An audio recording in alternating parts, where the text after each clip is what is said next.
Steve, my good man, how the devil are you?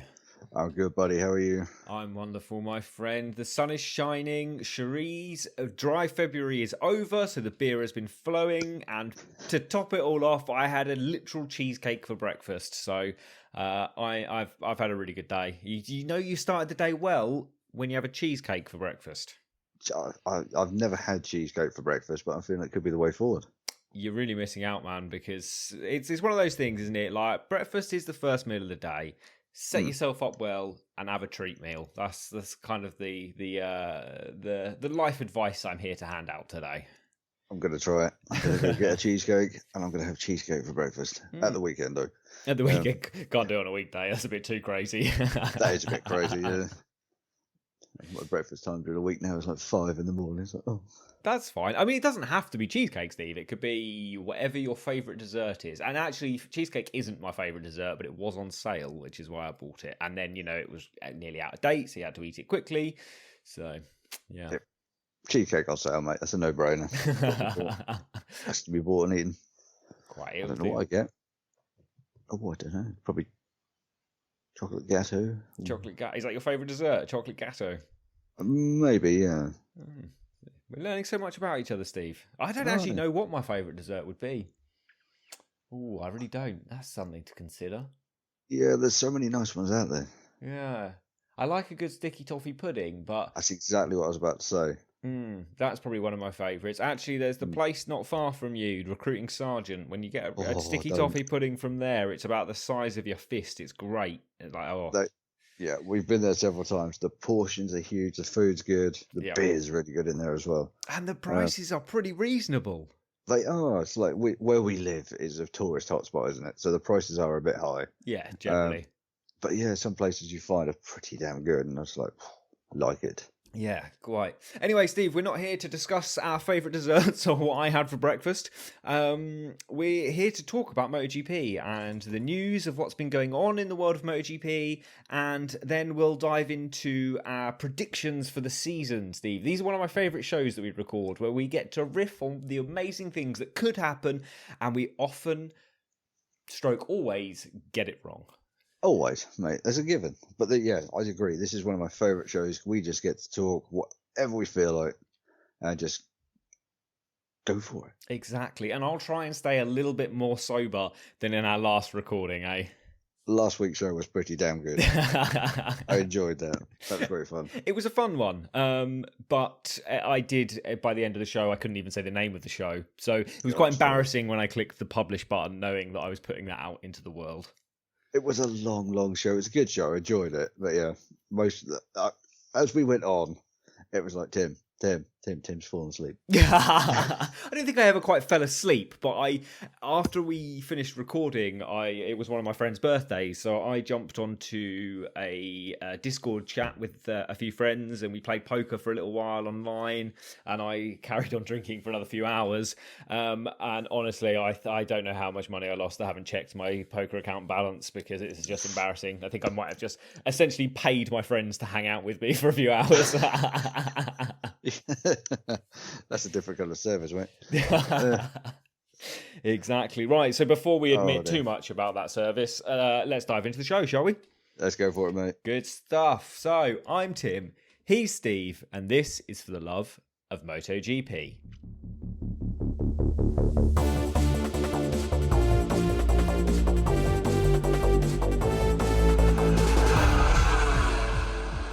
So we've seen some team launches since our last recording, Steve. We'll run through those quickly, I think, to start with, and then we'll slide into the news a bit more from there.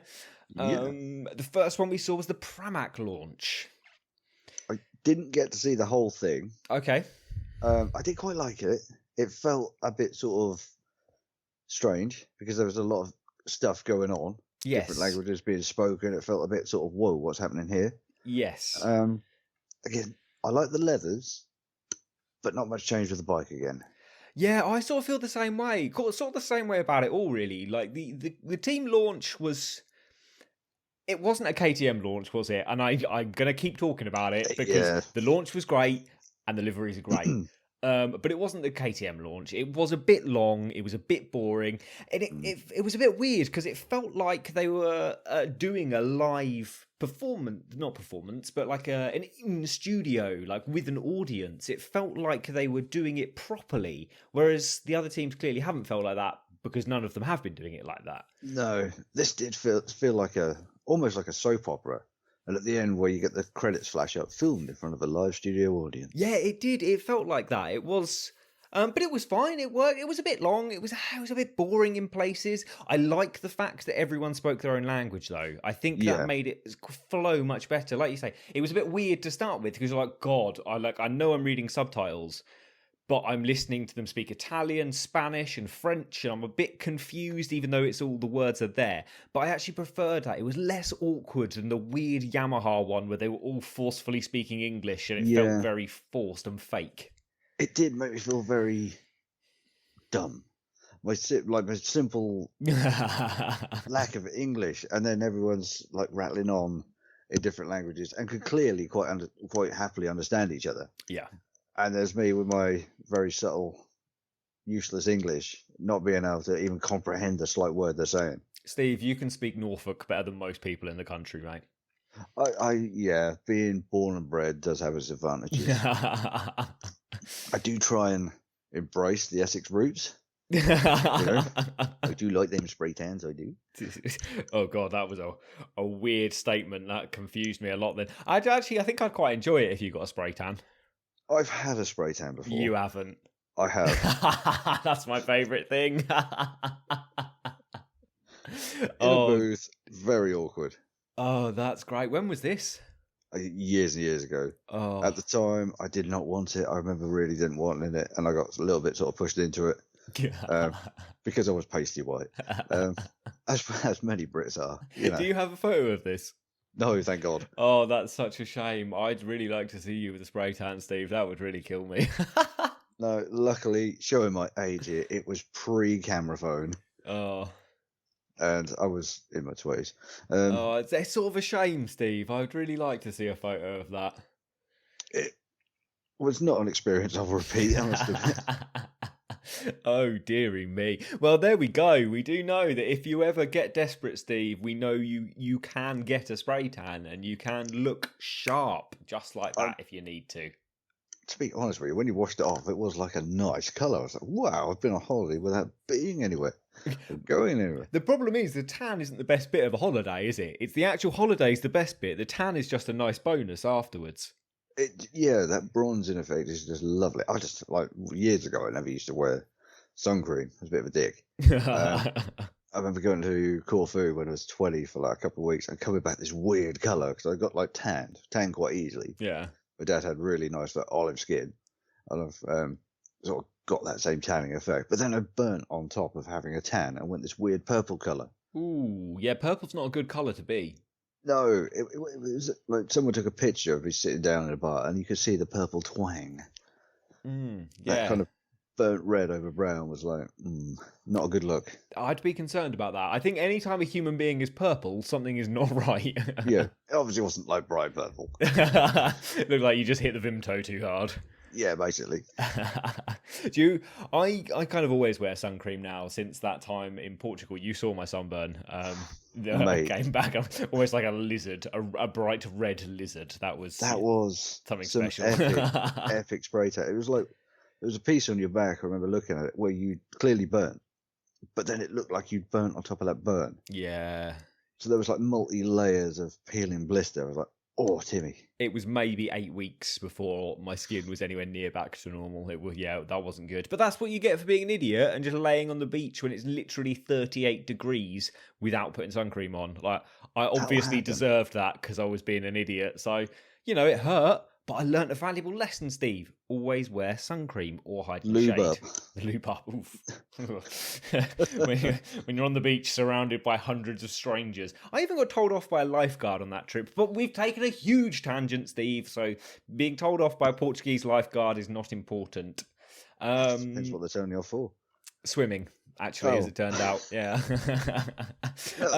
But I'm with you on the liveries for the Pramac team. I think that the actual livery, it's changed a little. but it's still that kind of that Pramac livery that we've had for the last few years, really. Ever since that, there was the big Octo Pramac livery, weren't there, when Scott Redding was on the bike.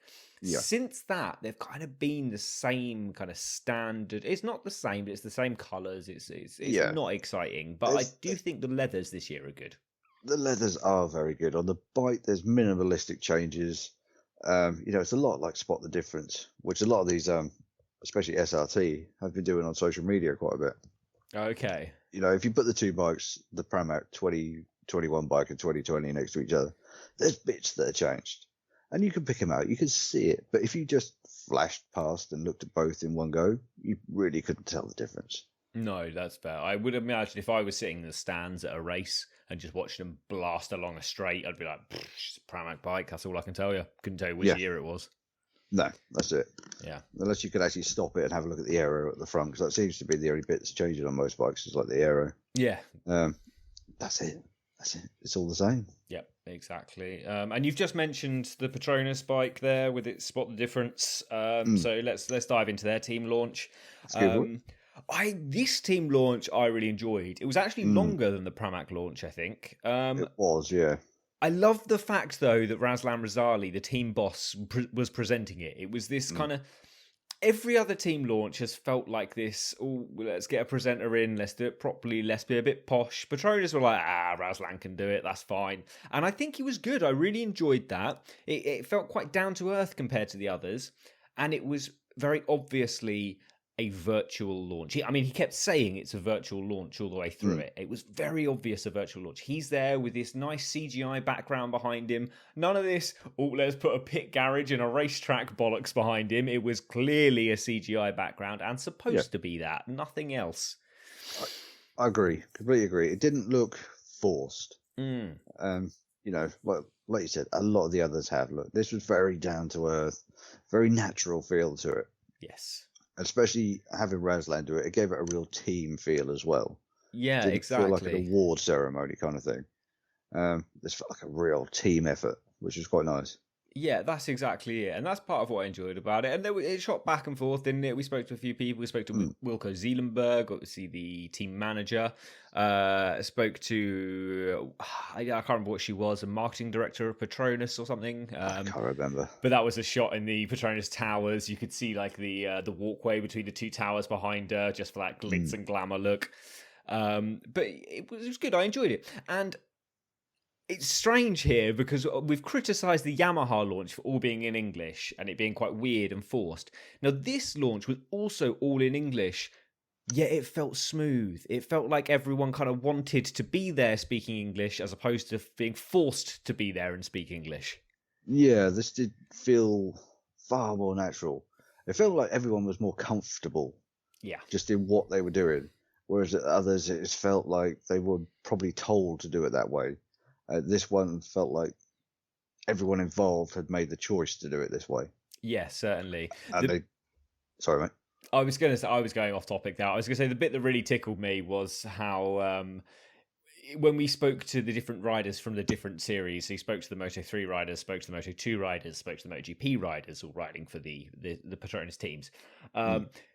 It was very clear where the money went in those ones because like the Moto3 riders seemed to be just sitting in front of their laptops, not even with a proper webcam, just the little webcam on top of the laptop. A bit grainy, a bit shitty. You get to Moto2 and they're sitting in their own chairs all of a sudden. They're still at home, but it's a slightly nicer home. The camera quality is slightly nicer. It looked much better. And then we got to like MotoGP and we're talking to like Rossi and Morbidelli and it's just like 4K.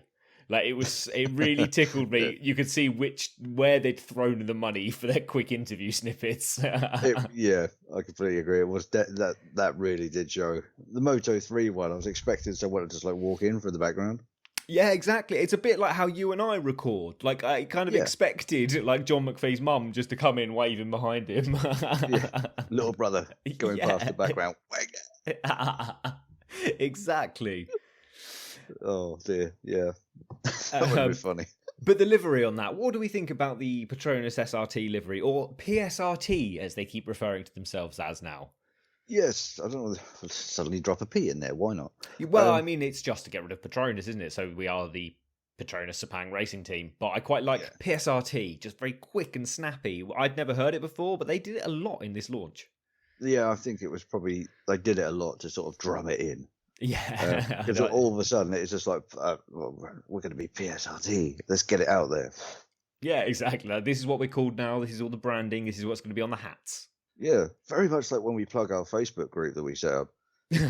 Oh, is this a plug for the Facebook group, Steve? This could be a plug for the Facebook group. It's a plug for the Facebook group. So if you guys want to come and join us in the Facebook group where we can discuss all of the team launches as we have been doing, come over to Facebook. We are the For the Love of MotoGP community. So come and join us. It'll be great.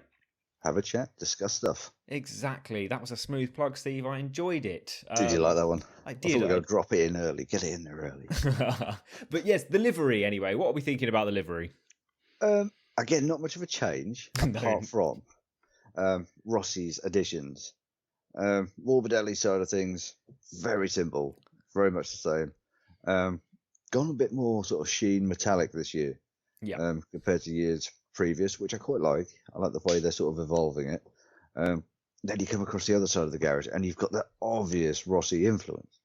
But only really on the leathers, because the Rossi bike, like the bikes are almost identical. It seems to be, it's only really the leathers that have got the Rossi yellow all over them. Yeah, there's a little bit on the bike, a tiny, tiny bit. And I think that's probably Petronas saying, no, you can have your bit on your leathers. Yeah, exactly. That's like, you can have the yellow 46 and you can have the pictures of your pets near your bum, but that's all you're having. Yeah, because some things are like synonymous with some riders. And like Rossi's leg colours, Sun of the Moon, the pets on the back, they go wherever he goes. Yeah, exactly. And there's a similar deal if you go back and look at the early Ducati that he was on. It's almost identical where he had stuff placed. Yeah, and it has been full stop, hasn't it? But the Ducati he was on, I think, was a bit... He had a heavy influence in that because his Ducati and Nicky Hayden's Ducati were very different machines. They looked very different. And I think the Rossi one always looked a bit shit. It did look a bit shit. But that was then. This is now. Yeah. I quite like it. I like the whole combination of Rossi and Morbidelli. I think they actually look really good together. I think they make a good couple. I think they make a lovely couple, Steve. Yes. Yeah, I think you can have a bit of competition, mate. It's okay. They're just bros. They're just best bros. So there's no way that Rossi is going to be trying to steal Morbidelli from me. Rightio, I'll let him know. Just pan left. God, I'd be like, what the fuck? How have we got 17 minutes into the show, Steve, and that you're only just telling me now that he's there? But no, I think you're right. I think the Morbidelli livery and like leathers is fine. It looks a bit nicer actually than last year's, I think. But I do think the Rossi leathers, I was worried there'd be too much yellow. I thought it would look like the Ducati, like he'd forced too much of his image onto the machine.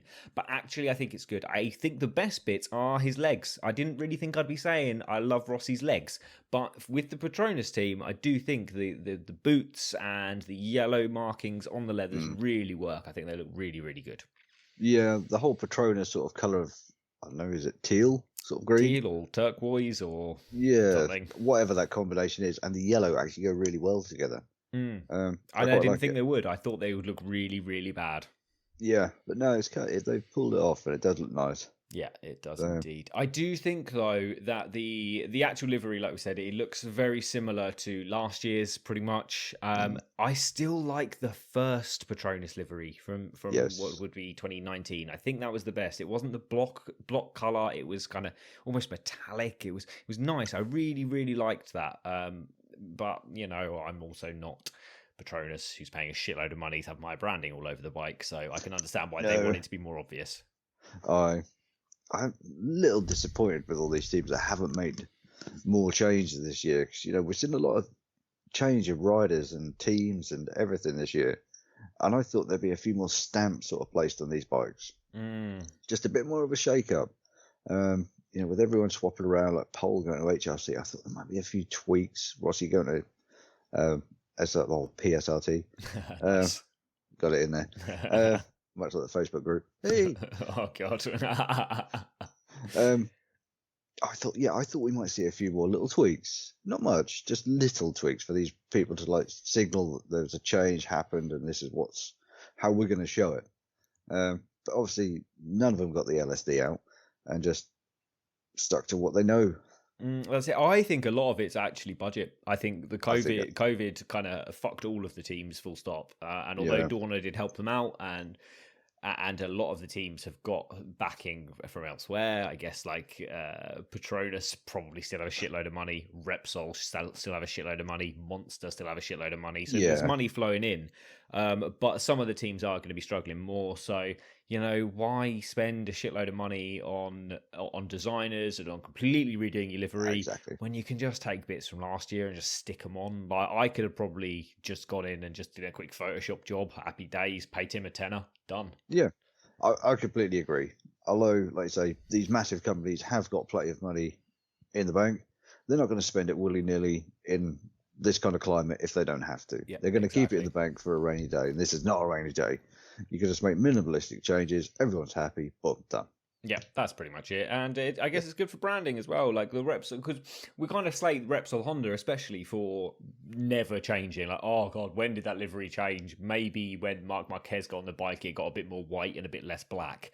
But that's kind of about it. It's not changed much in a lot of years.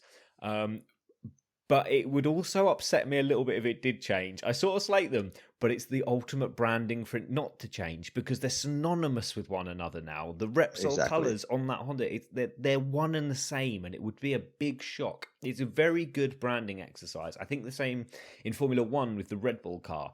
The Red Bull car hasn't really changed for a long time now. It's always just been Red Bull. And, so it's a very good branding exercise. Yeah, and if you go, like for us in the UK, if we go abroad and you see a Repsol garage, you instantly think MotoGP Honda. I do. I remember being in Spain and I can't even remember what they're called now, the radio station that sponsors the Pons Moto 2 machines. Oh my God. The 40 something, its radio frequency is something 4.0. Alex Rins rode the 40 bike, and they always ride a 40 bike in that team because that's the sponsor. And when I saw the radio station, I was like, Moto 2. Yeah, it works. It works. Because, like you say, some things are just synonymous, and you pick it out. Your brain subconsciously sees it and remembers it. Yeah, I did the same with Movistar now, actually. Movistar, so we don't have Movistar in the UK, but whenever I see Movistar, I'm like, oh, Yamaha. Like, I do, yeah. And they're not even sponsored by Movistar now, but I still make that connection. Exactly. It works. If you're good at marketing, advertising, and branding, you can find a niche and hit it properly, you can make a lot of money out of it. Yeah, exactly. So during the Petronas launch, there was the chat for the media with Razlan afterwards. We were not invited to this, obviously, but we've obviously been reading about it and watching bits and bobs here and there. Interestingly, that Razlan sort of revealed that the Petronas SRT team or PSRT team. No, just PSRT, because the T stands for team. That's confusing. That's like saying ATM machine. The M is already machine. You don't need to say it. Or PIN number. You don't need to say it. The N is for number. Anyway, tangent. Razlan revealed that PSRT will probably be the Yamaha satellite team for next year. Yeah. He said, and I quote, they already have the first draft proposal for the next 5 years from Yamaha, end quote. And they also, quote, hope to complete everything by May or June this year, end quote. Sorry. Which kind of wraps up a rumour. Yeah, it kind of does, and it's a bit sad that the rumour's over already. It's been a fun rumour, and I'm a bit upset, and I'm hoping maybe this is just a little joke and a little laugh, and we'll get more Suzuki rumours coming out, or not Suzuki, VR46 rumours coming out of it.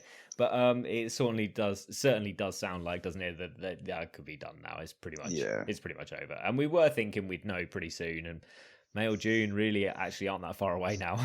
No, they're not.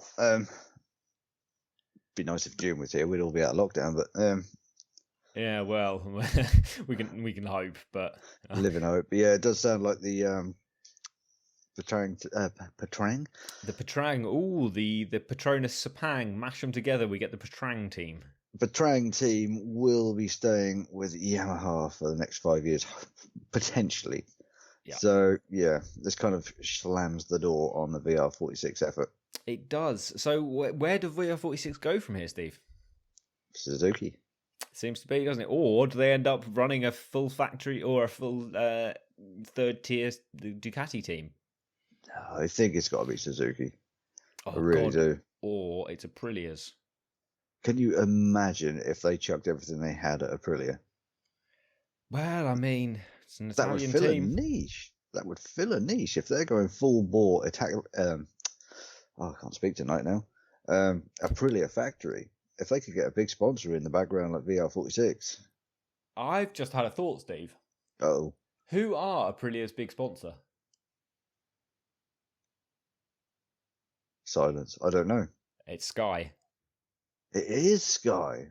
Ooh, interesting. Yeah, so obviously the Sky bikes on the grid this year will be the Aprilia machines. Assuming they're still Sky, I don't know. We'll find out in a couple of days. But assuming it's still Sky, there's going to be the Sky VR46 machine and the Sky Aprilia machines. So amalgamate all that into one happy family? Maybe. Oh, that would be an interesting setup. At the same time, we know Marco Bezzecchi turned down a factory Aprilia ride. Yes.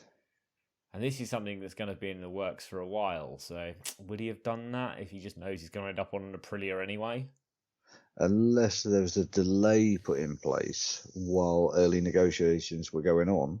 They weren't 100% sure because they were waiting to see what Yamaha did with Petronas. Potentially. Oh, I don't know, man. Like, I don't know what's going to happen with VR46. I'm sort of a bit excited if they end up. They can't end up as like the primary Ducati satellite team because that's Pramac. No. It would be a real dick move for everyone involved for Pramac just to be booted to the curb at this point. That would be awful. But at the same time, I would really like to see Ducati only have 4 bikes on the grid and 4 Suzukis and 4 Aprilias. And arguably that can happen, can't it? If we know the Grassini squad are going to be an independent team again, away from being the Aprilia factory team. So if they end up running Aprilia satellite machines and VR46 end up running Suzuki's, which I do think is more likely, as much as I quite like this conspiratorial postulating over the VR46 bikes being Aprilia's just because they have the same sponsor. I think that's less likely. But you never know. It could be fun. That'd be interesting. But that would then do it, wouldn't it? Everyone would have 2 factory machines, 2 satellite teams, job done. Dorna's got what they want. Exactly. That's what it needs to be in my eyes. We need 4 of each manufacturer, primary and satellite team. Everyone's got a main sponsor. Everyone's happy. Worlds in harmony on the MotoGP grid. And the cool thing is now we're in a period of MotoGP where being actually on a satellite machine doesn't mean you're on second tier machinery. It doesn't mean you're going to be finishing behind the factory teams. We saw it last year over and over again. The satellite teams won races. Satellite teams riders were finishing ahead in the championship of factory riders on the same machines. We're in a really good position of MotoGP right now where it's a really hyper competitive field and there is arguably only one team in 2021 that are not on really good spec machinery compared to their factory. Yeah, absolutely.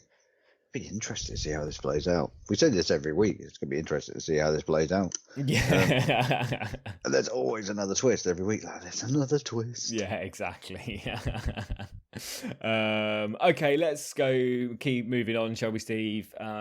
We've got 2 more launches to go through, and then we've seen all of the bikes for the year. We have the Aprilia launch on March 4th. I'm glad you managed to find that because I searched for ages. I didn't. I Googled quickly, had a look at a couple of articles and everything to be confirmed. And then I spoke to you and you knew it. You were like, it's March 4th. It's 1:30 GMT. I was like, whoa, where the fuck have you got this from?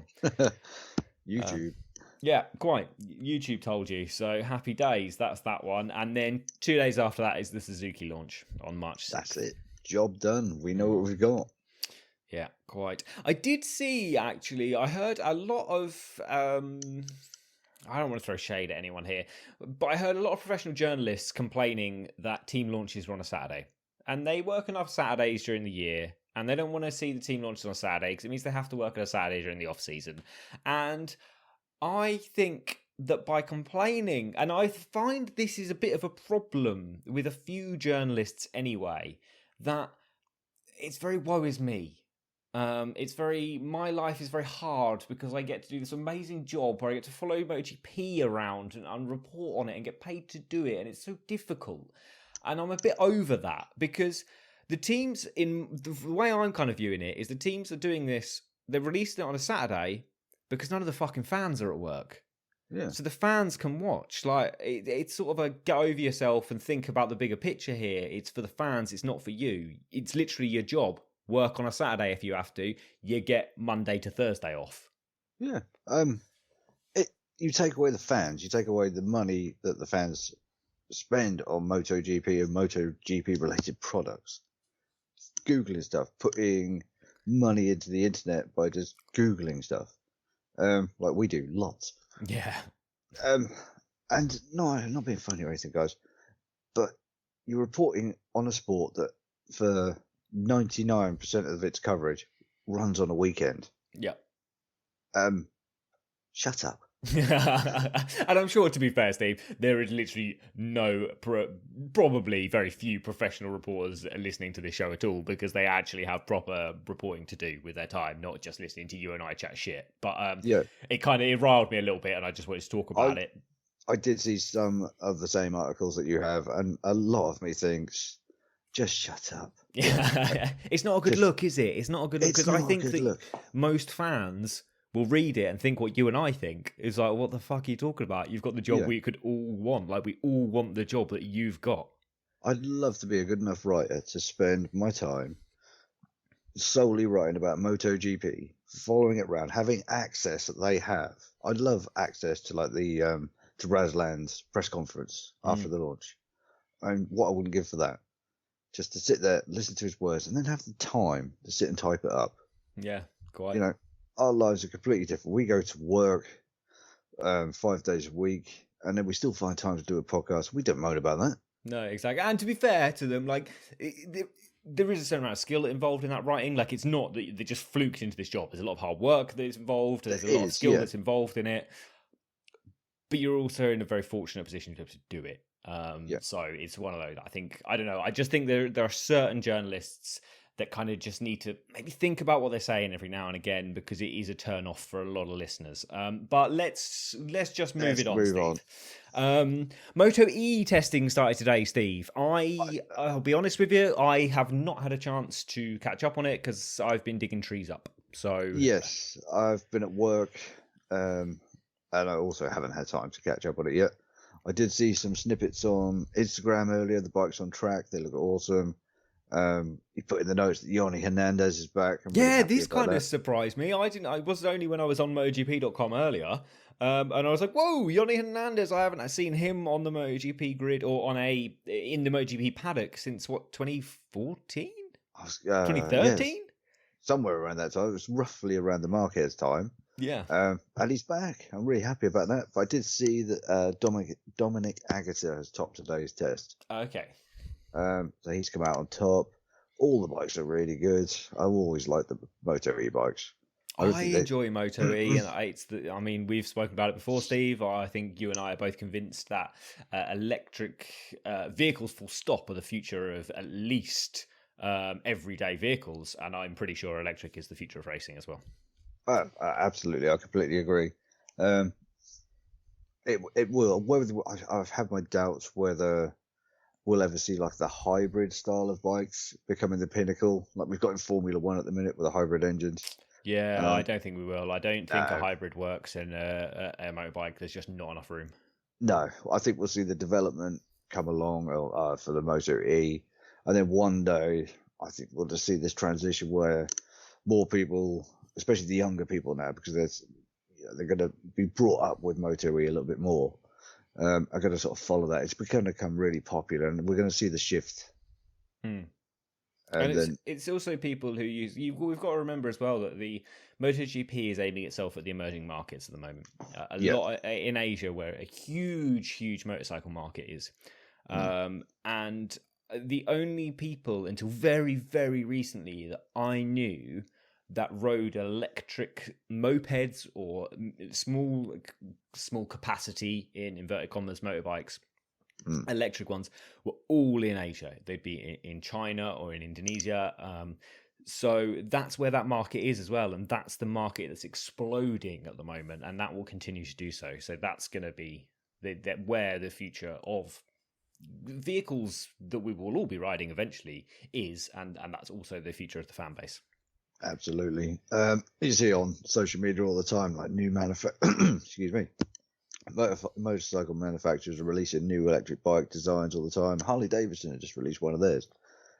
Harley Davidson did the electric bikes that Ewan McGregor and Charlie Borman used for the long way up. Yeah. Charlie's always sort of putting stuff on Instagram. He's out riding that bike. But they're all at it. All the manufacturers now are jumping on the bandwagon, and like the infrastructure just worldwide, we saw it in long way up.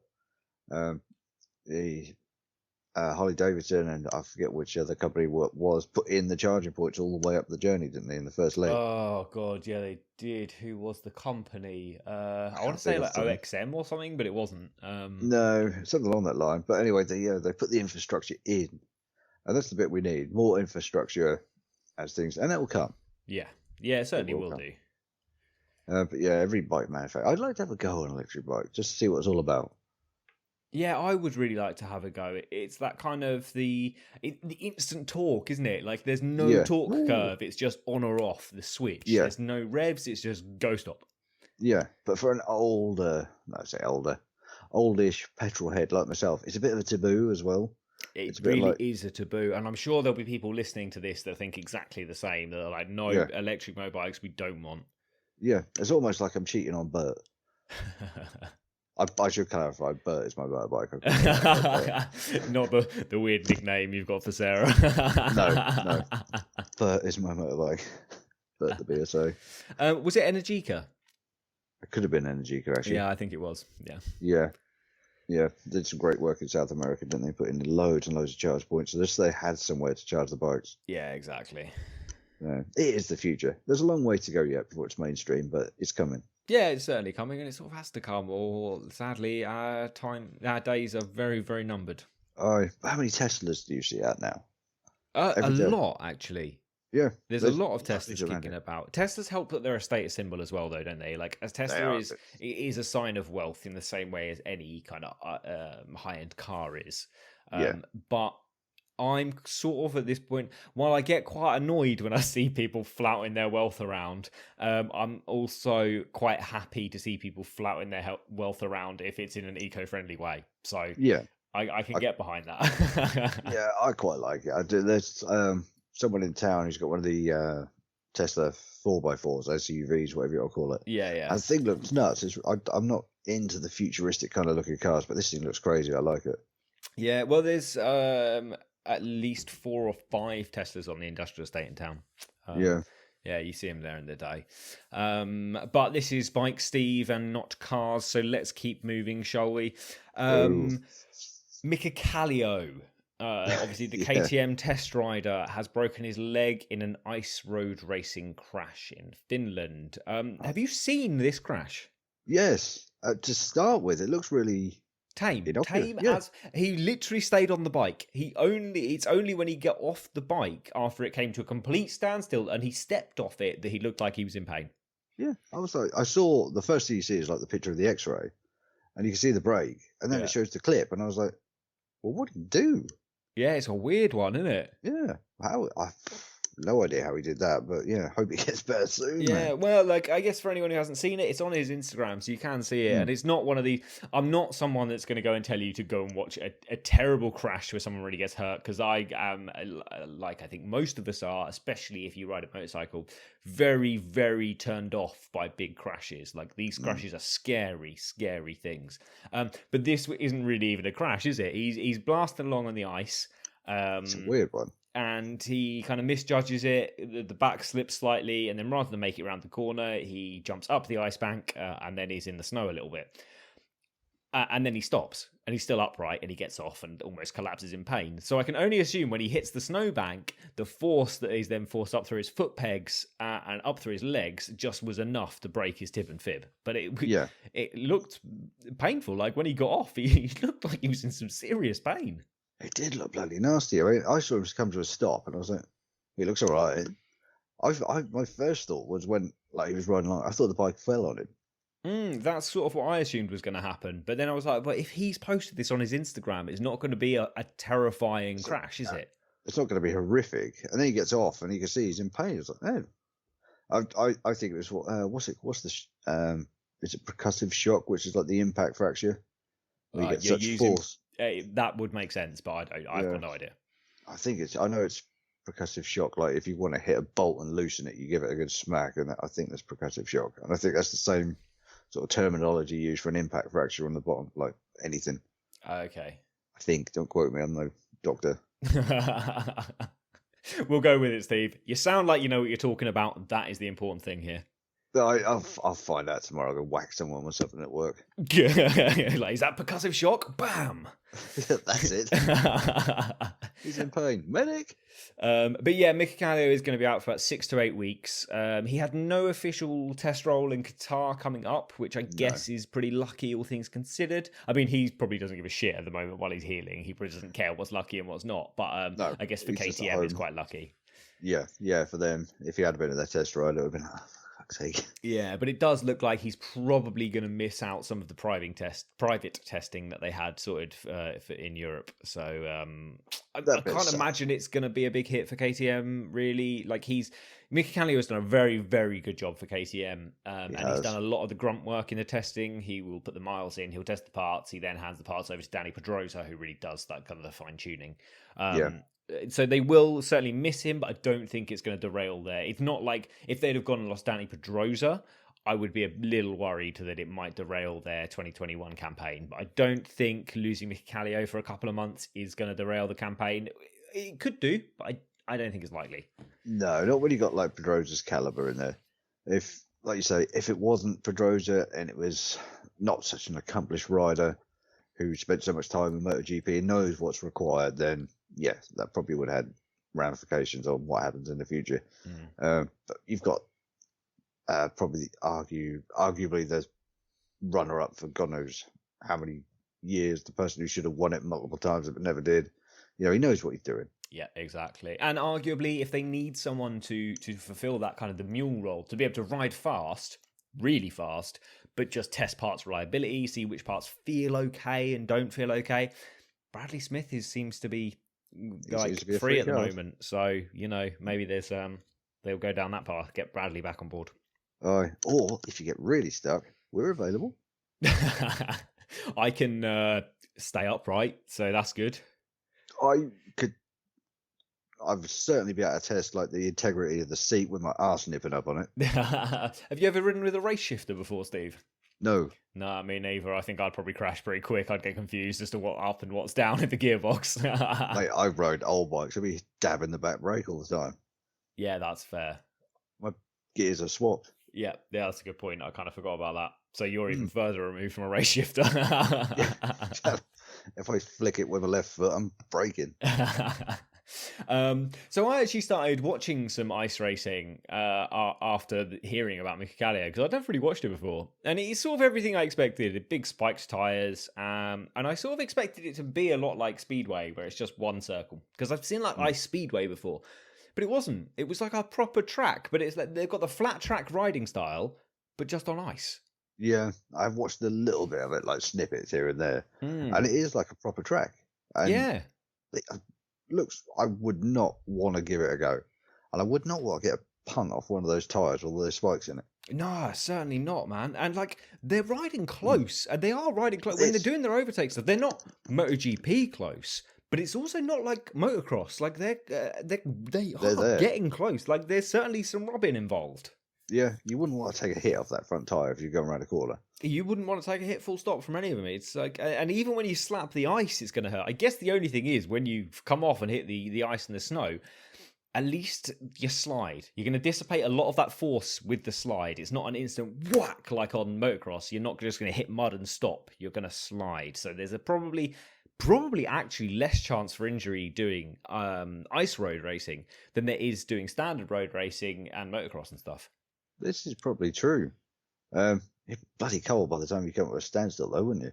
I bet you wouldn't even. I bet you'd be roasting because you're shitting a brick as you're sliding along there. Normally, if you come off like on a road race, you're going to lose. You're going to knock off your speed fairly quick. This way, you're going to gain speed. You can imagine all the snowballs you could have by the time you stopped. It's just like if you had like the forethought and the skill to be crashing and still lobbing snowballs at the crowd, that would be incredible. That'd be amazing. Get to the end, the marshals come over like, "Fuck you." Yeah, have that. Oh dear, but yeah, it's very good. I will drop a link to some ice road racing into the show notes if you guys want to check it out. It's certainly worth a watch. Have a look. It is amazingly scary. Yeah, quite. Right, Steve. We've the intro news section has been much longer than I expected. So let's you and I take a quick break, and then we'll dive properly into our prediction show, shall we? Let's do that. Good stuff. Right, guys, bear with us for a moment. We will be right back with our predictions for the year.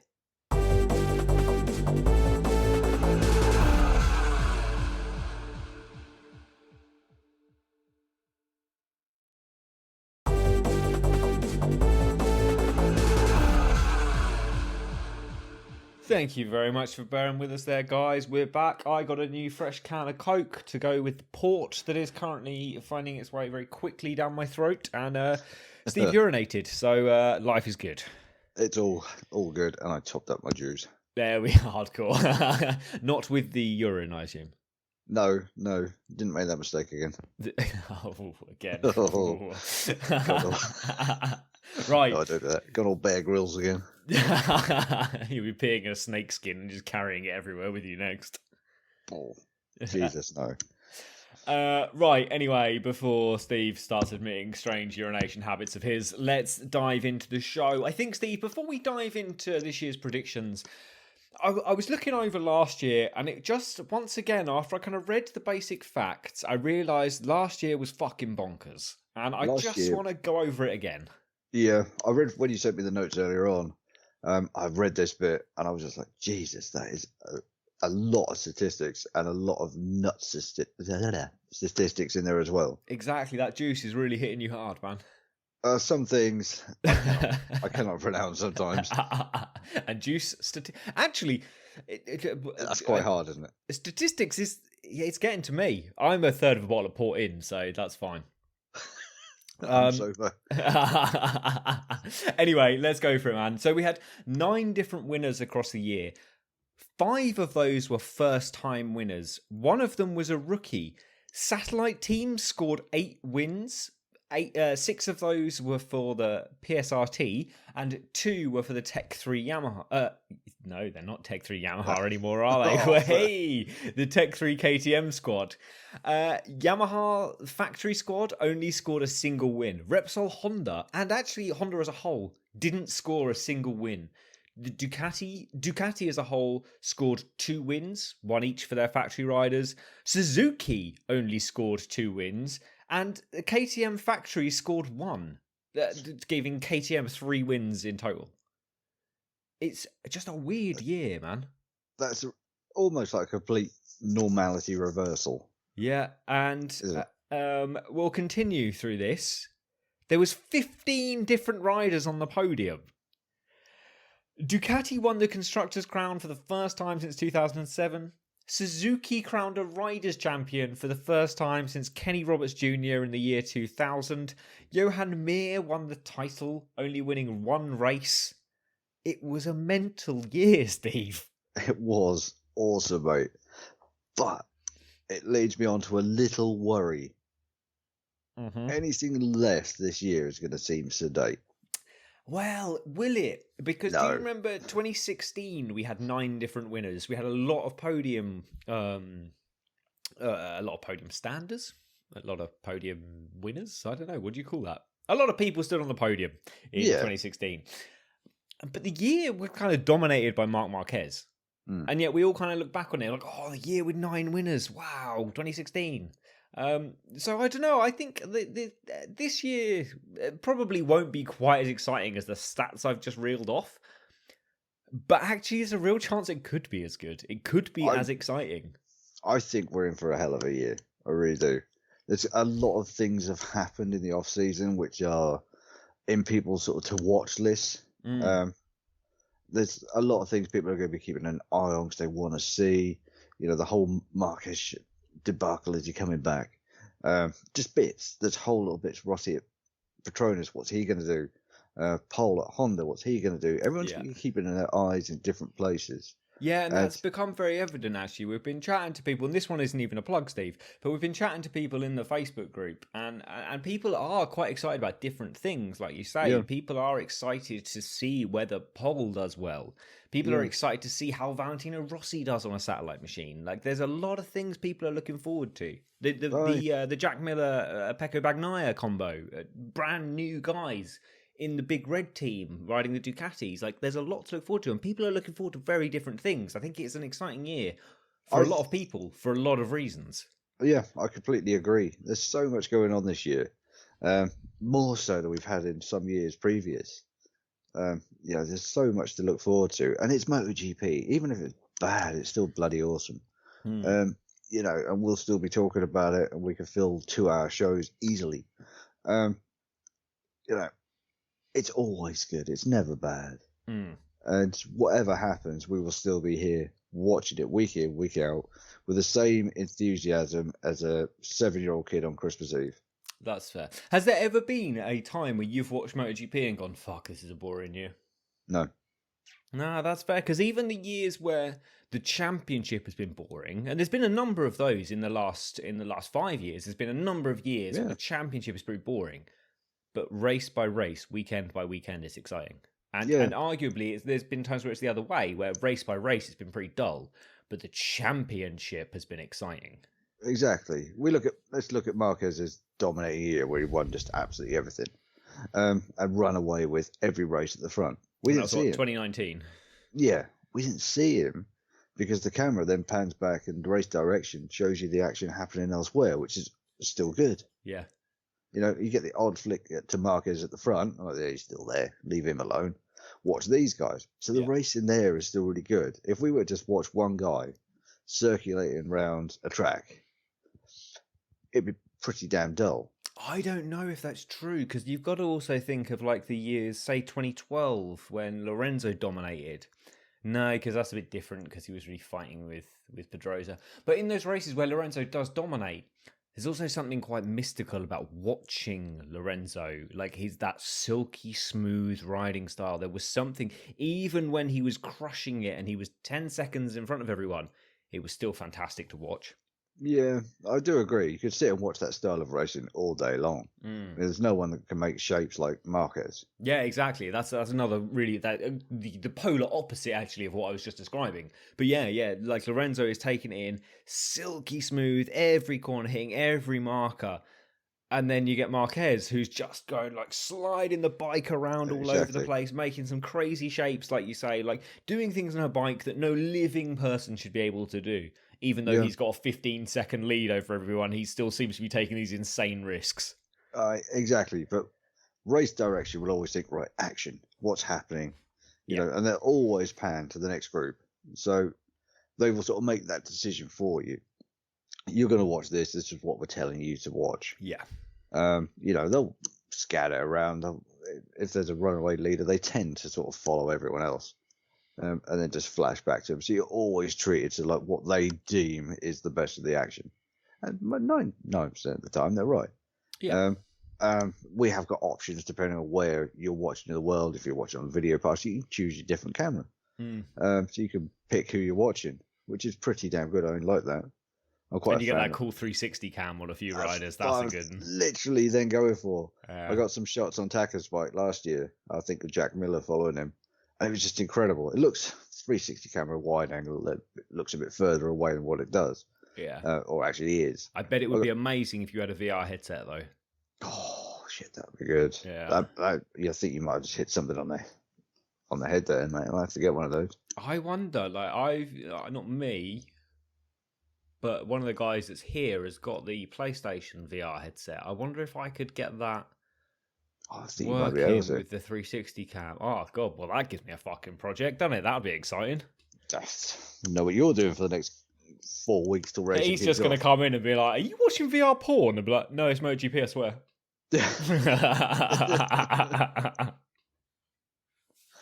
Oh, dearie me.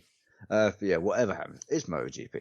It's always going to be good. Yeah, there's not really been. I think we are quite. Well, I am certainly quite lucky in the fact that I came into MotoGP probably in its weakest years. When I first started watching, it was 2011. There weren't many bikes on the grid, but since then it's only got better. So I think I started in the doldrums of MotoGP, and it's only improved to what arguably I think we'll look back on, Steve, as this is the golden era of MotoGP. Yeah, we've said it before. We're a bit spoiled at the minute with what we get in MotoGP. We've never had such a talented grid.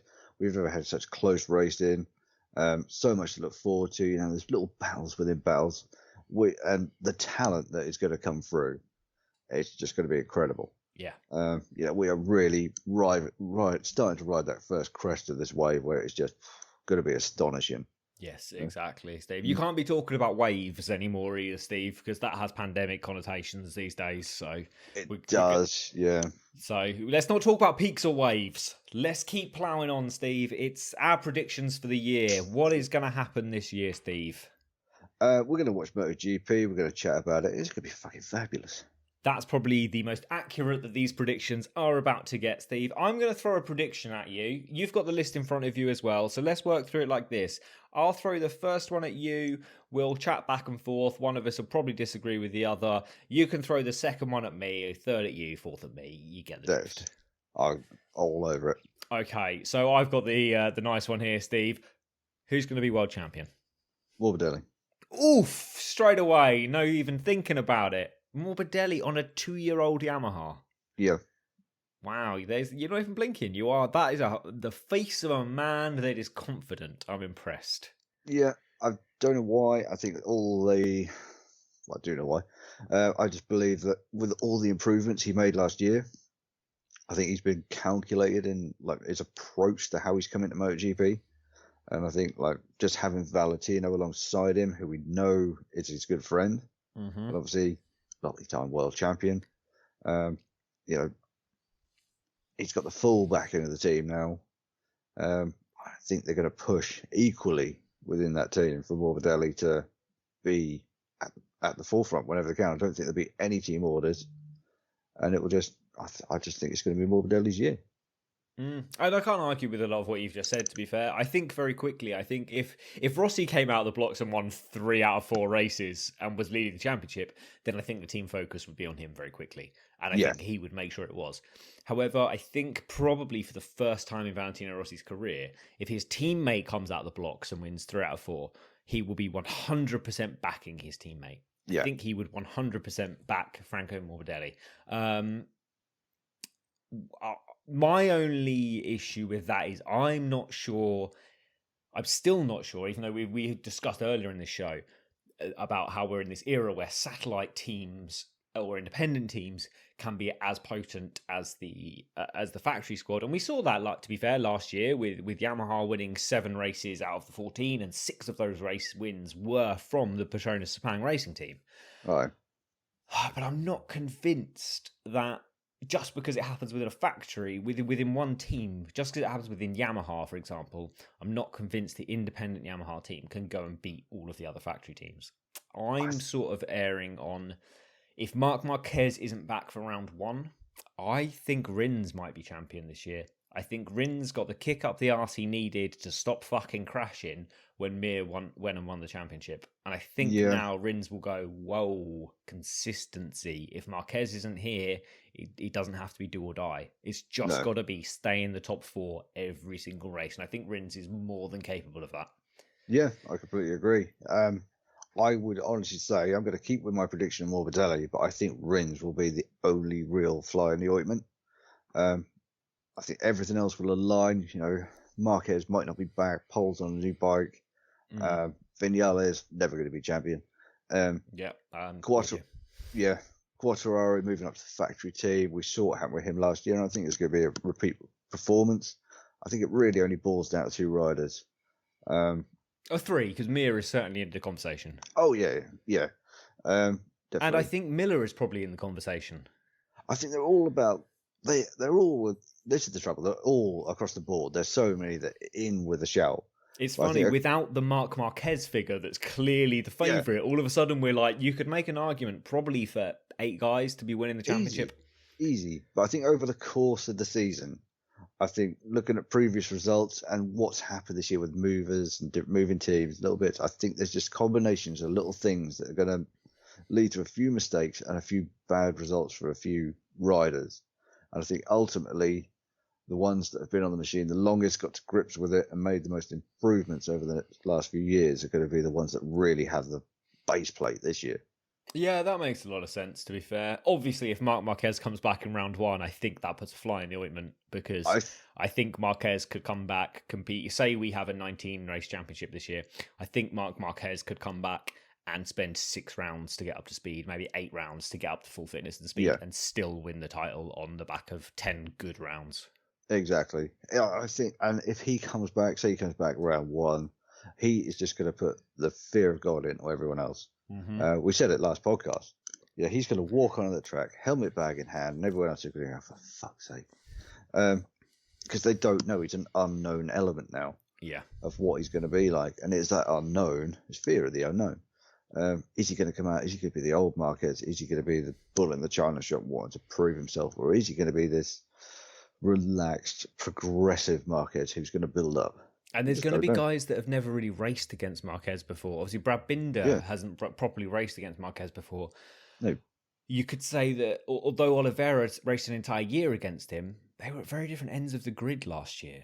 Exactly. Or in 2019, sorry. But they were miles apart. Yeah, whereas now the guys that are race winners, all of a sudden, Quartararo will be one of the only guys that's properly raced Marquez.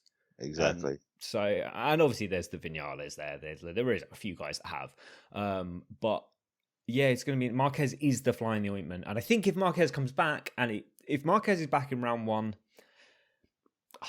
my money's going to go on him. A couple of weeks ago, Steve, I said on the show, I'm pretty sure I said that no, I can't see Marquez winning the title this year. However, if Marquez is back in round 1, it doesn't matter if he's back at full fitness or not. As long as he's scoring points, you cannot discount him. He's certainly in the conversation. No. If he's back after 4 or 5 rounds, I think you can kind of discount him. But I don't know. Marquez is the problem, because but without Marquez, my money's on Rins. Morbidelli, like you say, is certainly in the conversation, and I think Morbidelli will be finishing top Yamaha no matter what. Oh god, yeah, absolutely. And look, I was just having a quick look on social media. Like, Marquez is posting more and more workout videos all the time. And they went quiet for a little while, didn't they? They did go quiet, but all of a sudden it's kicking off. Like, the first one, he's on a yoga ball and he's holding weights out. Like, he's leaning on the yoga ball on his chest, and then he's got dumbbells in his hands. He's holding them out, so he's clearly strengthening himself up. And he's like getting his arm worked on. It's just a lot of teasing, and all this is going to work to his advantage because he'll be getting in the heads of everyone else. That's exactly what I was going to say. Those pictures aren't for you and I. They're not for the media. They're not even for Honda. They're for the competition. That's him saying, "I'm fucking ready, lads. Let's go." Yeah, I'm coming. I'm ready. Yeah. So, mind games. Quite. I like it. It's just it's fun to talk about. I quite like when it comes to MotoGP, just talk about what could happen. And this is why this show is one of my favourites, because it's what could happen, and you go through all the mental scenarios that could take place, and they're just fun. Yeah, I mean, we've got like a list of 2, 4, 6, 7 questions here. Those 7 questions got potential to fill 7 shows. Well, that's a fair point, but they're not going to, Steve, because we don't have 7 shows before the start of the season. We don't. So with that in mind, Rookie of the Year, Tim. I'm still pretty stuck on this, man. I can make arguments for all three of them. Exactly.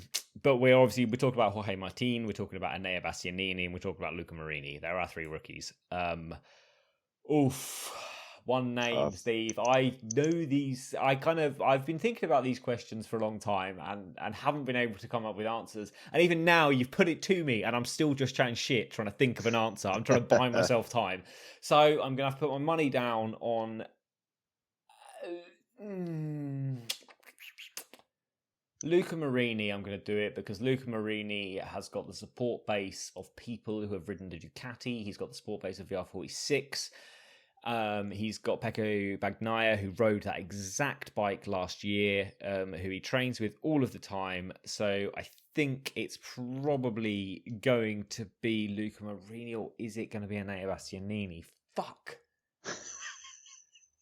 It's awful, isn't it? God, it is. It's Luca Marini. I'm going with Luca Marini, and I'm going to stick to it because I think he's got so much support that the VR46 squad are going to make sure he makes a success of it. Yeah. I think you're right. And this is only because I don't think Jorge Martin is going to have a very good first year. When we went through his show of his career up until this point, we kind of established that his first year in the class is shit. And I think this is going to be the same.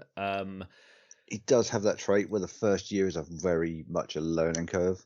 Yeah, certainly. And I think Enea Bastianini is going to be quite similar. I think they're all going to struggle on the Ducati in their first year. So, but I think the fact that Bastianini and Marini are riding a GP20 as opposed to a GP21, they're on a year-old machine. And it's a year-old machine that has been ridden by members of the VR46 Academy, which is why I think he's probably going to do okay. I think it'll be Luca Marini, but I think it's going to be tight. Oh, yeah, I completely agree. Okay, so let's keep moving from there then, Steve. Who is going to be the team champion? This isn't manufacturer, this is team champion. I think it's kind of a tough one as well. I would probably go Yamaha. Oh, no, Monster Yamaha. Monster or Yamaha, Petronas yeah, Yamaha. I can't choose between the two. I think potentially Petronas. You reckon Petronas? That it makes a lot of sense. To be fair, Petronas probably would have done it last year if they weren't docked points for the dodgy valves. So I think Rossi's fairly consistent. Morbidelli's pretty damn consistent. And judging, just simply looking at last year's form, I think this year Morbidelli's going to have a bit more incentive to finish higher in the standings and more consistently. Rossi's going to have a point to prove. I just think the two together is just going to bag them enough points just to nick it.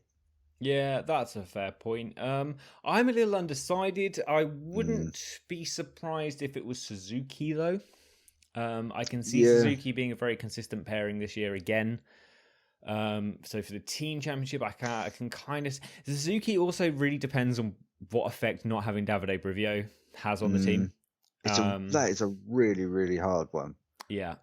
That is a very, very hard one. There's, again, we could argue for all of them, but I honestly think there's only going to be like 1 or 2 points separating all these guys. It's going to be tight, isn't it? Certainly between the teams. I don't think it's going to be a Ducati team because there's so many rookies. Whether they're not rookies to the class, they're rookies to those teams. I mean, literally every single Ducati bike has got a new rider on this year, so I don't think it's going to be a Ducati team. No, there's too much inexperience coming into Ducati. Yeah, and I don't know if it can be Petronas because I'm not convinced Rossi is consistent enough anymore. I don't know. It's so tough. Because we've seen people like Rossi change teams before, then actually have better results. But at the same time, like you say, Suzuki, Rins is going to be on an absolute charge. It doesn't matter what Mir says; he's going to have a point to prove. Oh, so I mean, Mir is 100%. Like the target is on his back. Mir is the guy to beat this year. Oh yeah, it don't even matter if he is at the back of the grid. He could be riding around 22nd. He's still going to have a target on his back, and everyone's going to try and lap him. Yeah, exactly. And if you're riding around in 23rd, you're going to be stoked to overtake the world champion. Yeah, exactly. I'm going to have to stick with Petronas. I think they're going to nick it just. Yeah, I think it's going to be Suzuki. That's where my money's going to be. You're probably right, to be fair. No, I'm going to stick with it. Petronas. I'm going to have to be writing these down, Steve. Let me just start again so I can write these down. World champion Tim says it's going to be Rins. Steve says it's going to be Morbidelli. Morbidelli. He's never going to talk to me again after this, Steve. I didn't say it was going to be him. Rookie of the year, Tim says Marini. Did you agree? I think you did. I did agree, yeah, Marini. Steve agrees. And then team championship. This way we can actually go through and do a recap show at the end of the year, Steve. Yes, that's a good idea. I like a recap shows as well, or end of season show. It's just like a what the fuck did we just see show. An end of season show is fun. That they weren't not even words. End of season show is fun as well. You're right. I do like an end of season show too. This is the build up. That's the post coital having a fag.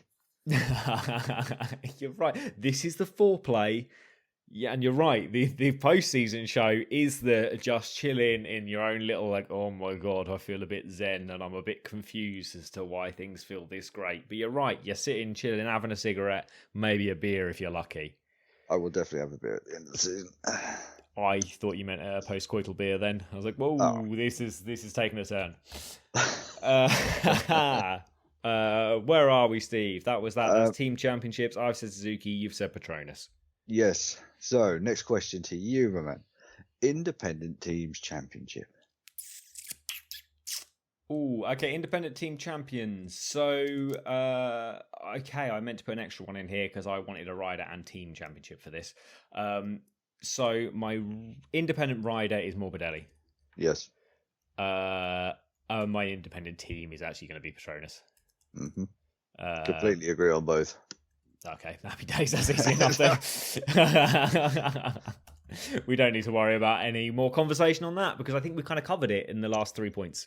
Yep, shot that one straight down. Okay, so then, Steve, manufacturer championship. I think on the whole over the season, just for sheer numbers, that could be pipped by Ducati again. I am sort of with you. I'm kind of going on the Ducati just because they've got the numbers. It's a weird one, the manufacturer's points, we know, but if you've got 6 bikes on the grid, chances are one of them's going to score high every race. Exactly. Just on sheer numbers, I think it would be hard to, excuse me, argue against it unless something really bad happens, and we know there's a lot of rookies in there, so it's got potential to not happen. But that's a really good point, and we have this, like we mentioned previously, like Ducati won the manufacturer championship in 2007. Yeah.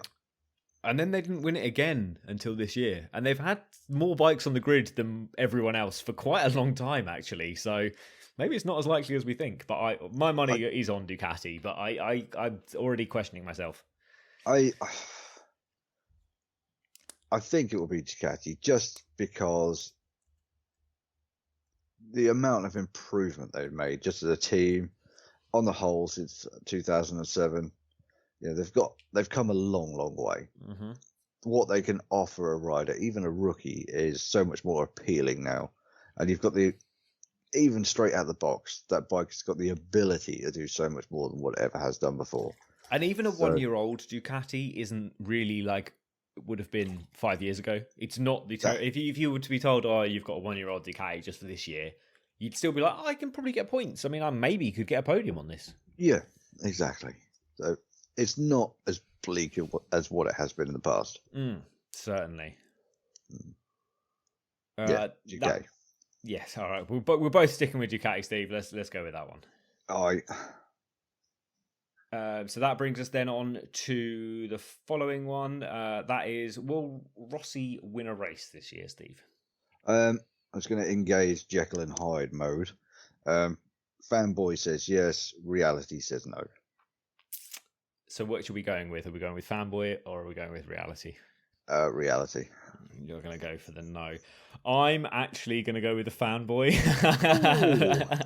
because I'd just love to see it. I just hope. And part of me thinks that if he does it, if he pulls it off and he manages to sneak a weird win out of nowhere, he's just going to mic drop retire on us all. Even if it's, and we were chatting in the, again, not a plug, but we were chatting in the Facebook group with some people about this, and it was this fun, imagine if he could win a championship, wouldn't that be great? He could just mic drop us all. And I was like, that's what I wanted to see in 2015. I wanted to see him win it, mic drop, retire.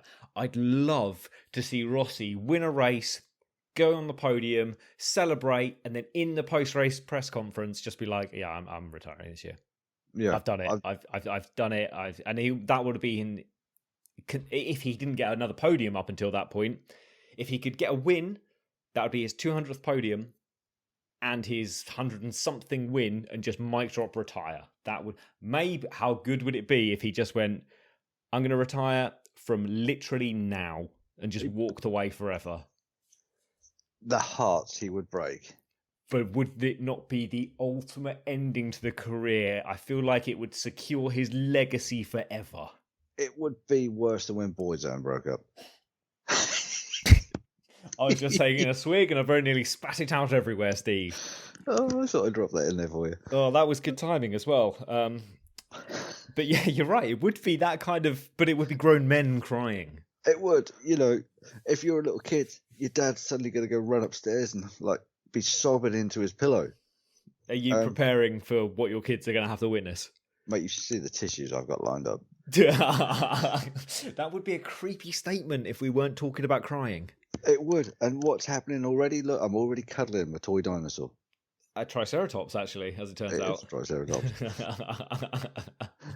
Just, you know, I'm consoling myself over here in a little, you know. Does the Triceratops have a name? I'm not sure it's Enzo's. He's clearly forgotten it. Oh, okay. Well, we need to find out its name. All right. Terry. Terry the Triceratops. I like it. Yeah. We can go with that. We're going with Terry. A lot of imagination comes out. And then our final one, Steve. We've fallen off the rails of who's doing what, asking the questions here, so I'm just going to roll with it. When, if at all, will we see Marc Marquez back, Steve? I don't want an exact date here. Just give me a round. I think, personally, round 2. Round 2? You really think it'll be round 2? Yeah. I think he'll come back for Qatar 1. Like, from what we're seeing on social media, the amount of training he's doing, he's obviously gearing up for it. That's fair. I think he'll use that opportunity to come back and just see how things go on the Friday. Very much like we saw him the weekend after his crash and all. That's a good shout. I think he'll come and just survey the land, see how he gets on. And no pressure. It's Friday. It's a test. You know, just come and see how you feel.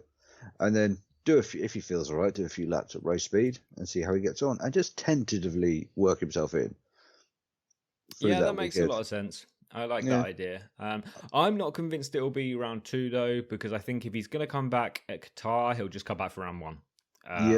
He'll just come back, and even if he finishes 15th, he's going to score a point, and that's important.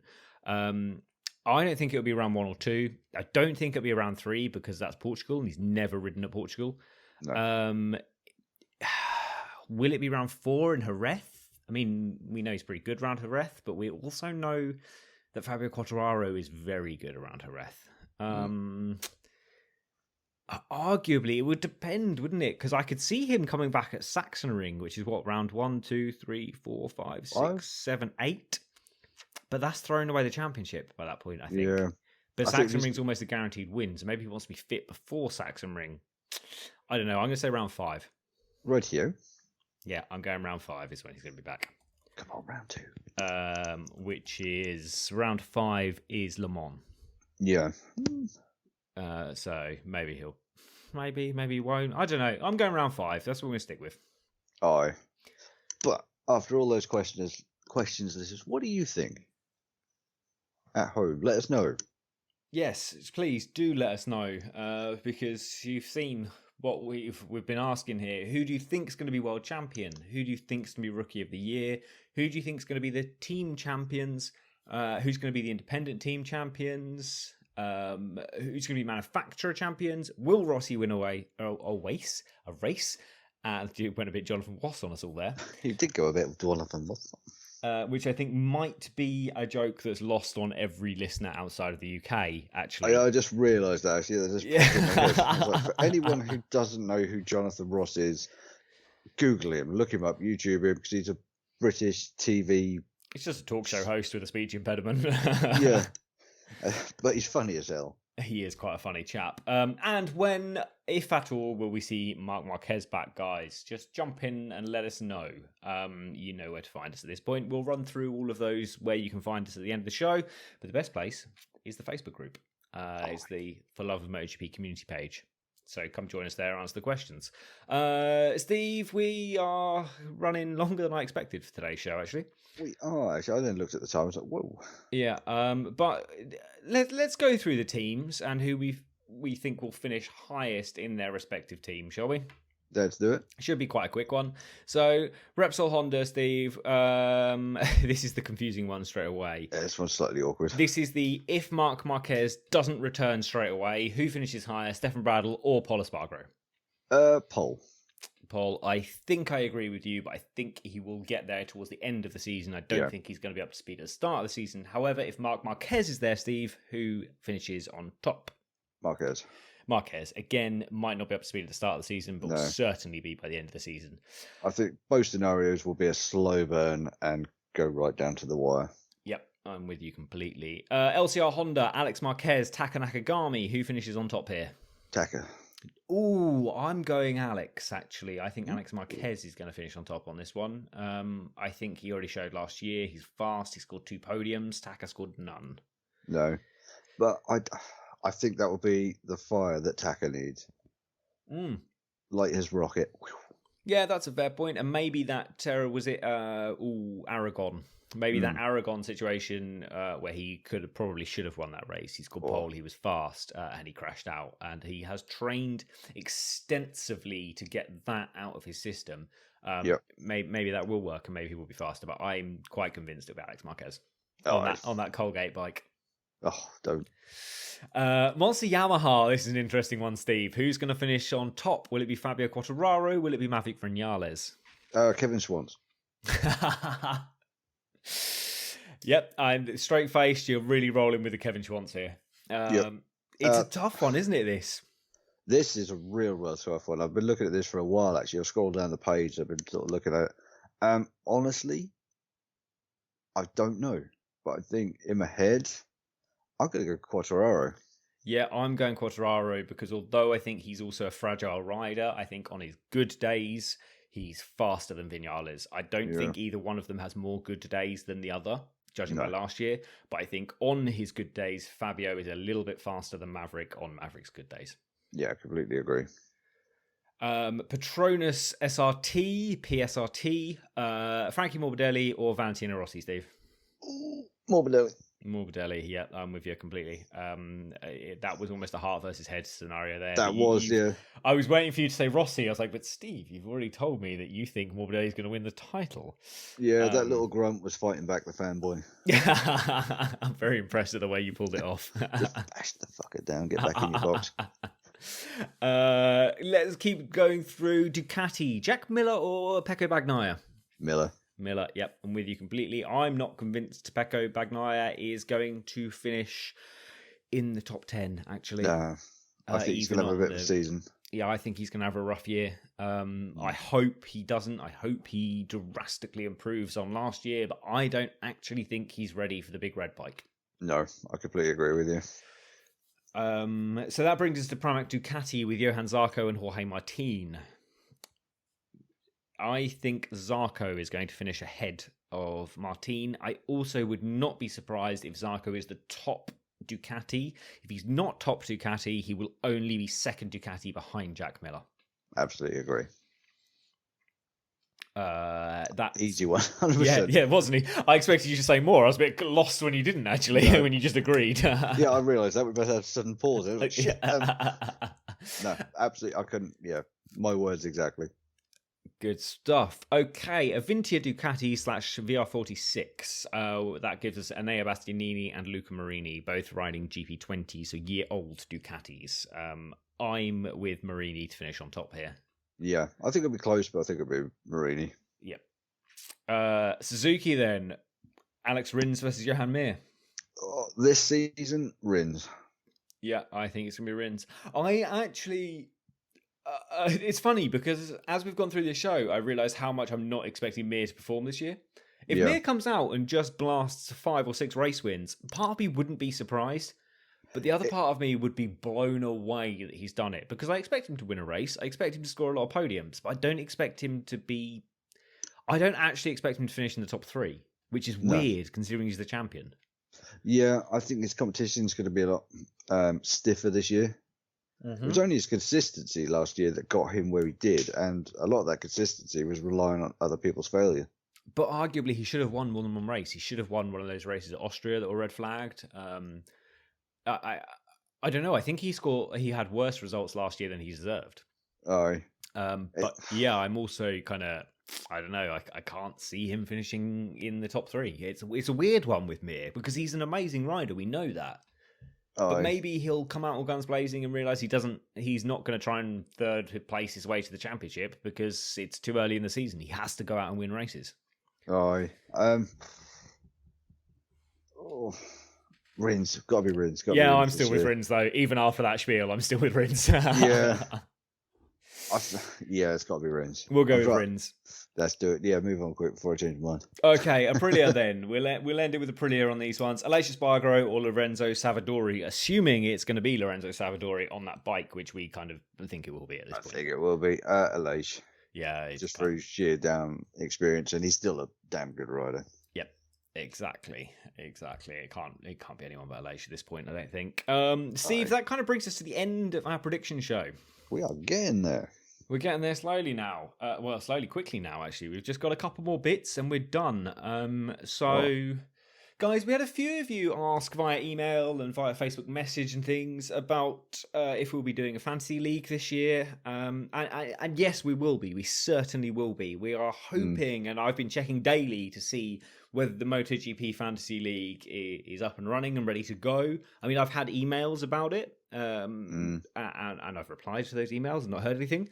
But hopefully, yes. Well, yes, we certainly will be. If MotoGP don't pull their finger out and get their one up and running, I think, Steve, we'll have a look at something like Sports Deck and see if they're running another MotoGP league this year. Yeah, we'll definitely do something. We'll find one somewhere. I did just click onto the MotoGP one. They're not still doing the anything. 2020 stuff, isn't it? But they sent a lot of questionnaires and stuff. So they are certainly, they certainly appeared to be doing one. And we will be signing up for it as soon as they do, and we will let you all know. We will share it on the Facebook group, the Facebook page. We'll share it across all of our social media, and it'll be in the show notes for every episode as well, guys. So bear with us. We will have another league set up, and we will definitely be doing prizes this year. We didn't do prizes last year, which we can only really apologise for, but we certainly will be this year. So, guys, get involved. Come and join us for that as soon as we can. But we'll tell you more about it as we go. Right. It's slightly disappointing they haven't done it yet. I keep checking. It's just like, oh, come on. Yeah, I keep thinking that. It got rolls around. I do the podcast notes, as you know. Like, we'll ping notes back and forth to each other, but we kind of put the finalised notes together on a Tuesday morning, normally ready to record Tuesday afternoon. And I always check before I send you the finalised notes. I'm always like, right, just check the fantasy page. Oh, still nothing. Yeah, I think they could have been hanging out to see what happens with COVID in Qatar. I think that's probably bang on, and part of me thinks they'll wait till after testing. To be fair, it's probably not a priority. Well, it's definitely not a priority for Dorna. How much money do they make from the fantasy league? Not a lot. So you can see why they're not that fussed. But it's a fun thing that we all like getting involved with. So yes, we will be doing one, and we will let you guys know about it as soon as possible. Oh, absolutely. Where are we? We had an interesting voice message come in, Steve, via Instagram. We did. As you guys know, we recorded on Monday our I meant to start funny. So we recorded our show, our introduction to MotoGP, which we released to you guys on Monday. It was released to the world. And I actually have to admit, Steve, that I meant to start every single show since then with and if you've never watched MotoGP, go and listen to our introduction to MotoGP. It'll tell you everything you need to know. But I forgot about that plug. We'll put it at the end of this one, and we'll do it on the start of every other one. We'll try and do it at the start of everyone. This might be like you forgetting the email address, Steve. It might just be something I constantly forget, and I'll need you to jump in and fix for me. But we can roll with that. But anyway, we released that show, as some of you will know. And for those who listened all the way to the end, you will know I was slaughtered by the end of it. Slaughtered to the point that I literally could not say the name of the podcast. It was an interesting show to record, and I edited it, and it cringed me out so much that I don't really want to think about it. But I think from the feedback we've already had, it was a fun show. It was a fun show. That was a longie, but it was hilarious. Yeah, it was a longie. That was almost a 3-hour show by the time it was done, mate. It was a big one. We're hitting Dan Carlin podcast territory at this point. Oof. We're not hitting Dan Carlin. I'm not going to record a 6-hour epic. Jesus, they're like what are those graphic novel equivalent of that? A very long book. Yeah, quite. Jesus, 6 hours. Yeah, the Dan Carlin Hardcore History, great podcast actually, really good if you've got 6 hours to kill. There's one of them, it's the Blueprint for Armageddon series, banging, all about World War One, but it's 5 6-hour episodes. My God. So it's like a 30-hour episode. It was great for me when I was working nights and not talking to anyone, because I just listened to a lot of those. But that's not what we're talking about, Steve. We're talking about the introduction to MotoGP show. Which involved us talking about exhausts. It did. And it involved us talking about, and I'll say it again, Akrapovic for exhausts. Somebody just fell off a chair laughing. Yeah, they are exhaust manufacturers who make a lot of high-end sports exhausts. And I've kind of always seen it. It's always been Akrapovic. I've never really thought anything about it. But we had a voice message on Instagram, and thank you very, very much for your message. I actually won't name drop you because you didn't tell us we could or whether we should, so I won't. But I was corrected very quickly that it's Akrapovic. In fact, Akrapovic, not Akrapovic.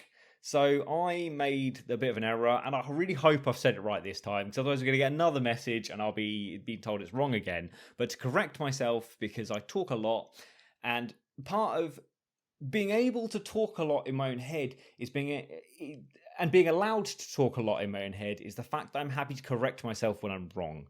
So absolutely. It's not Akrapovic, it's Akrapovic. And if I'm wrong again, please get in touch and let me know. I put 2 O's in Akrapovic. Akrapovic. Oh, you say Akrapovic. Yeah. It's not Akrapovic, is it? I think it's Akrapovic. I think it's Akrapovic. Okay. We were corrected by someone who knew that it was a Slovenian company. Slovenian, I think. Slovenian company. And just basically fluent. Yes, we got the message, and I was like, "Oh shit, yeah." Yeah, so we're quite embarrassed. And actually, I can't use it in my defense, can I? No, I'm not.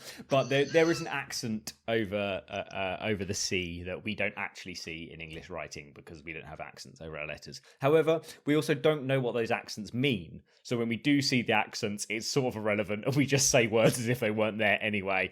Welcome to being English. Yeah. We just ignore them. There was an accent over that. What does that mean? I mean, just put your thumb over it and pretend it's not there. That's pretty much, yes, colonialism, Steve. That covers it. That's what it is all about being English, sadly. Basically. We'll keep moving on here. We had an email from George. I haven't actually properly read the email yet, George, but it did have a lot of pictures of Indy cars. So thank you very much for that. It literally came through as we were recording. I will have a proper look at that as soon as we're done recording. So thank you very much. I assume you haven't said anything horrible. Since we've been recording, we've had quite a bit of interaction. We've also had a little interaction on YouTube. Oh, that's a treat. We'll be diving into that later then and talking about that maybe next week if it was nice. Aye. Nice little comment by the looks of it. Good stuff. And then we're pretty much there, I think, Steve. I think we are there, buddy. Good stuff. So, guys, if you agree or disagree with our predictions, if you have anything else you want to say to us, any questions for us, please do get in touch. And you can find us on... We are For the Love of MotoGP. You can find us on Instagram and Twitter, or come and join us on the Facebook group. It's good over there. We have a fun time. Or drop us an email. We are for the love of MotoGP at gmail.com. Boom. First time, Steve. Nailed it. Very impressed. We actually, Steve, on the Facebook group, we missed your Monday Moan this week. We did. I apologise for that, and Tuesday trivia as well. And the Tuesday trivia. I've gone back to work this week. I just wanted to see this one. I did actually forget to put out a comment as well. I was going to say, like, I'm just going back to work and to see how I get on, whether I can work it in with like my break. Couldn't do it. No, that's fair enough. It's quite a shock to the system, right? How long is it since you've been at work? I've stopped work for Sarah's treatment middle of December, and now she's better. Not slightly COVID related. She was having a hospital treatment, so we couldn't go anywhere and risk it. So I had to be off work. So yeah, I think it was the second week of December, and I started back on the 1st of March. So there you go, nearly quarter of a year, more than quarter of a year, in fact. Yes. That's quite a shock to the system, man. It was a shock to the system, but good to be back. It symbolises that Sarah's better and everything's on the mend. Exactly. I might as well tell everyone. We did speak about it last week. We sort of discussed whether I was going to tell everyone what happened, but I might as well. It's good news, so I'll tell everyone. Unfortunately, back in August of last year, Sarah's diagnosed with breast cancer. But fortunately, she has absolutely kicked its ass. After a course of chemo and one operation, she's better. It's all gone, so we're very happy and pleased with that. And unfortunately means I've got to go back to work. Unfortunately. Oh, Steve. But you guys will know that Steve walked the Norfolk Coast Path to raise some money for this last year. I tried to walk it with him and got 2 days in and then injured my entire leg, so had to stop. But Steve ploughed on regardless. We only spent one night together under canvas, but Steve managed it, and it was a good one. And that was a good one to raise money for this. Hopefully, depending on what COVID does, we might talk about doing something later this year, maybe. Do something else. Put a bit more planning into this one. And yeah, certainly. Well, it doesn't need to be that well planned. I'm certainly just up for a long walk most of the time, Steve. Not on sand this time, eh? Pardon? Not on sand this time. The Norfolk Coast Path spent a lot of time on the beach. I think that's what hurt me. Oh, mate, my feet. I'll show you some of the... Your boots that had no padding in, as it turns out. Oh, mate, they fell apart very quickly. Literally day one. It was like, where are my boots gone? That's it. Right, anyway, guys, before we end this show, I was reading an article on therace.com. I understand right now that most of you think that I have an affiliate deal with the race. I clearly do not have an affiliate deal with the race. I think we might have to get in touch with them and say, look, here, lads. Be like, Simon, we've been plugging your fucking show loads. Come back on ours and have a chat with us. Yeah. Actually, but what was that? Over a year ago we had him on. It was in the run-up to the 2020 season, or was it? Did we not even know the season was cancelled yet? I don't think we did we? I don't think we did. I think it was like a couple of weeks, maybe about this time. Although I think I remember on that show telling Simon I was convinced Alex Marquez was going to get a podium, and he told me that he wouldn't. So, you know, who's the fucking expert now?